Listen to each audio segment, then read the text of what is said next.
Terima kasih Anda masih bersama kami. Bagi Anda yang baru saja bergabung, kami hadirkan kembali 3 berita utama hari ini. Ada kabar gembira, KPU Boyolali buka lowongan belasan ribu KPPS untuk bertugas pada pilkada mendatang. Ibunda almarhumah Dr. Aulia Risma Lestari terus mencari keadilan untuk putrinya. Ia berharap ada penetapan tersangka. 3 remaja terseret ombak pantai selatan Purworejo. 2 orang hilang, 1 lainnya selamat.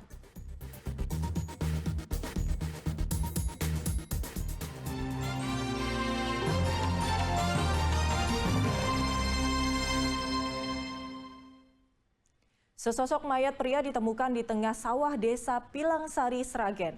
Diduga korban meninggal dunia sudah 3 hari karena kondisinya sudah membusuk.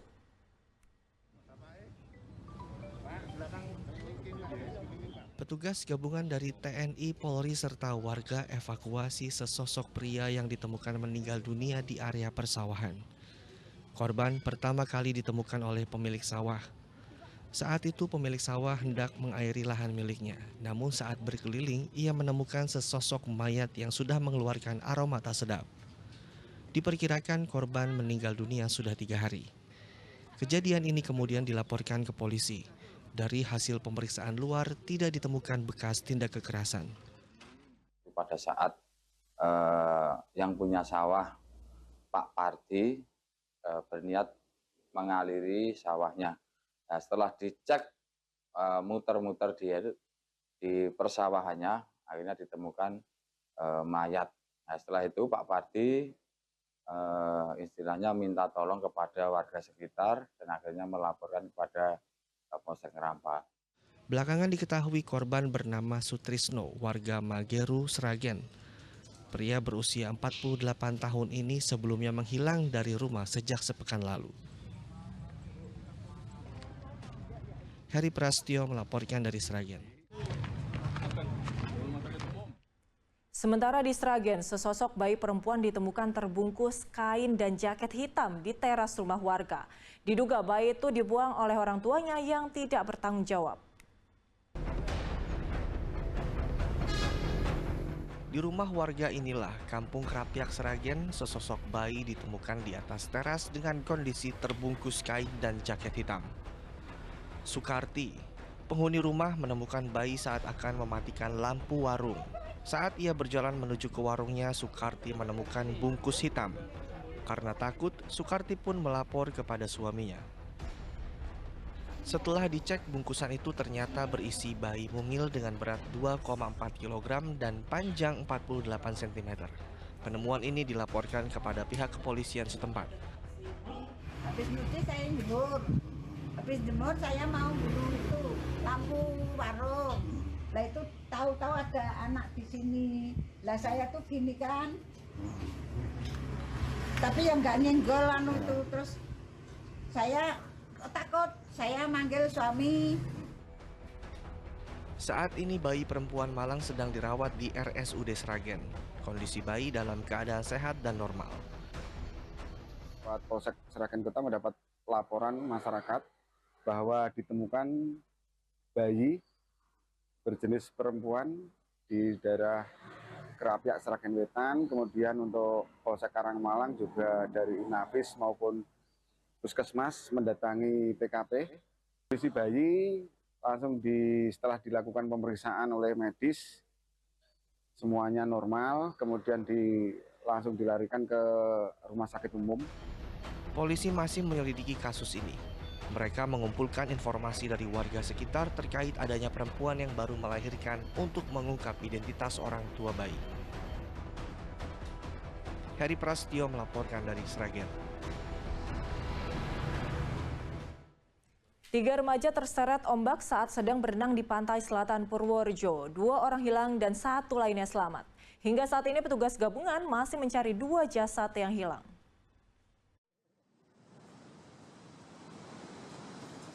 Kamis pagi, petugas gabungan kembali ke pantai selatan Desa Keburuhan, Kecamatan Ngombol, Purworejo. Mereka berusaha mencari 2 jasad remaja yang hilang ditelan ombak pantai. Pada pencarian kali ini petugas menyisir tepi pantai sepanjang 1 km. Namun pencarian terkendala ombak yang besar.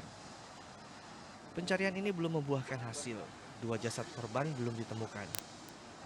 Padahal pada malam sebelumnya petugas gabungan sempat mengerahkan drone thermal untuk membantu pencarian. Dan untuk rencana pencarian hari ini akan dilaksanakan pencarian penyisiran darat ke arah barat maupun ke timur dengan jarak sekitar 1 km dan tim akan terbagi menjadi 3. Untuk yang satu akan menggunakan LCR jika cuaca memungkinkan. Untuk kendala saat ini adalah ini musimnya angin kencang ya. Cuaca ini terus ombaknya juga tinggi untuk di sini. Tenggelamnya ketiga remaja itu bermula saat korban dan rekan-rekannya yang berjumlah 30 orang asal salah satu pondok pesantren di Kebumen bermain di pantai selatan. Dari 30 remaja, 6 orang diantaranya berenang di tepian pantai. Saat sedang berenang, 3 remaja diterjang ombak. 2 orang hilang, sedang 1 orang selamat. Wahyu Diono melaporkan dari Purworejo.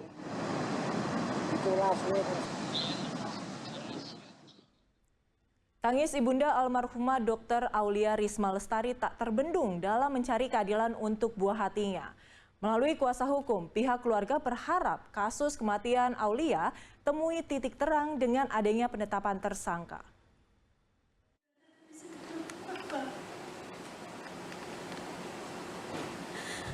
Tak lagi bisa terbendung, air mata ibunda almarhumah Dr. Aulia Risma Lestari mengalir di Rabu malam itu. Ya Allah, ya Allah. Didampingi kuasa hukum, ia mengungkap seluruh upaya untuk mencari keadilan atas kematian putrinya pada Agustus lalu.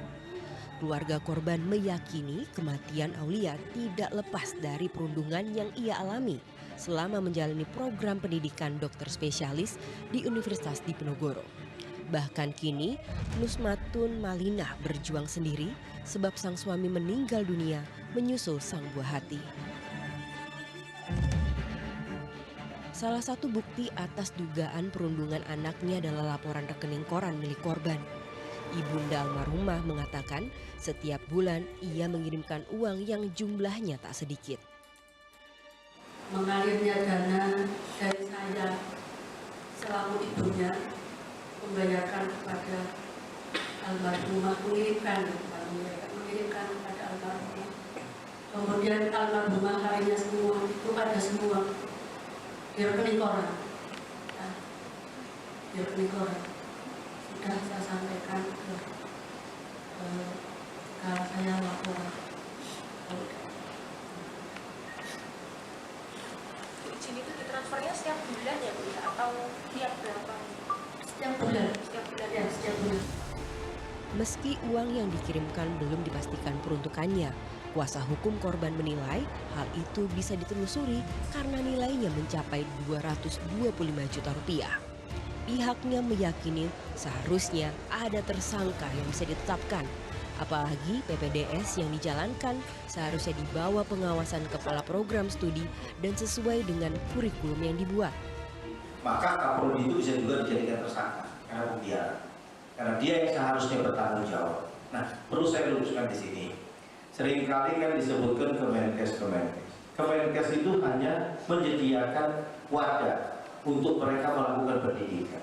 Dokter itu punya Kementerian Kesehatan. Tapi ketika dia melakukan proses belajar mengajar, itu adalah milik Kemendikbud. Programnya Kemendikbud. Semua yang membuat Kemendikbud. Cuma sayangnya, jadi konsulen, yaitu Kaprodi, itu memberikan mandat menyerahkan proses belajar ini kepada residen, senior-senior, yang tidak jelas programnya, SOP-nya tidak jelas, gitu kan. Sampai saat ini, tim penyidik di Treskrimum Polda Jawa Tengah masih mengumpulkan bukti dan saksi. 34 saksi diperiksa dan dimungkinkan terus bertambah. Agus Hermanto melaporkan dari Kota Semarang.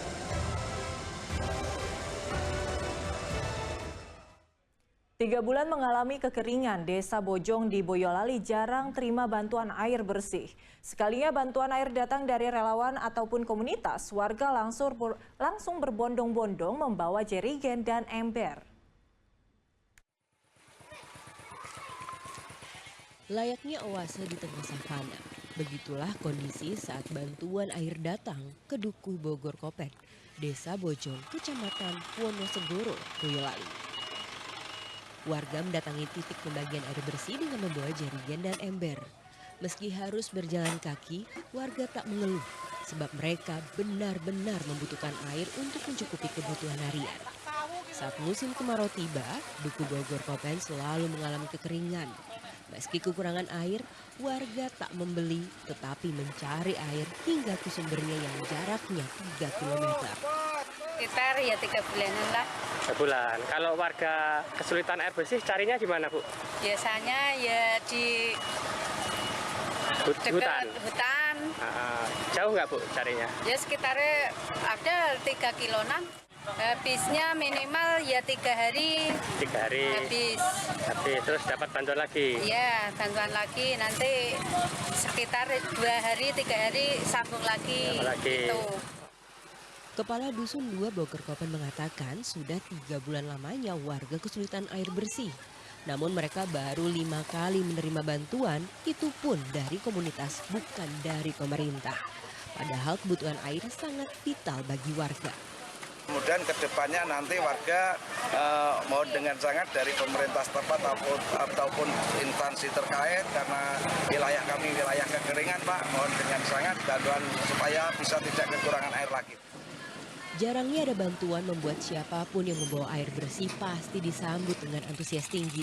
Tidak seperti yang pertama dan kedua tadi, di sini lumayan antusias sekali warga yang ada di sini karena memang sudah persiapan dari tadi pagi untuk mengambil air bersih yang disediakan dari teman-teman MDMC Kabupaten Boyolali.